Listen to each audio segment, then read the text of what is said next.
తెలంగాణ రాష్ట్ర వ్యాప్తంగా ప్రజల నుంచి ముక్కు విండి డబ్బులు వసూలు చేసి ఆర్థిక దోపిడీ జరుగుతున్నటువంటి రంగం ఏదైనా ఉంది అంటే, వ్యవస్థ ఏదైనా ఉందంటే అది విద్యాశాఖ వ్యవస్థ అనేది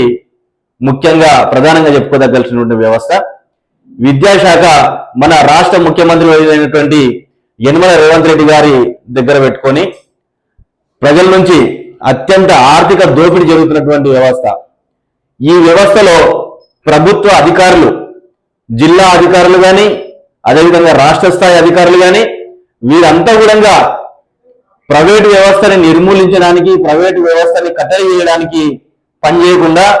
ప్రైవేటు వ్యవస్థని ప్రోత్సహిస్తూ కొత్త కొత్త స్కూళ్ళు పెట్టడానికి కూడా అవకాశాలు ఇస్తూ ఆ స్కూళ్ళ ఇనాగ్రేషన్ కి ఓపెనింగ్ కూడా ప్రభుత్వ అధికారులు,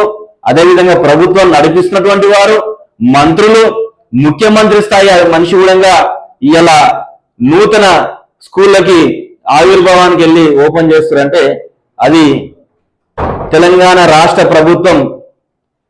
ఏ విధమైనటువంటి పరిస్థితిలో దిగజారించింది, ఏ దిక్కుపోతుంది అనేది మనందరం ఒకసారి ఆలోచించాల్సినటువంటి అవసరం ఉంది.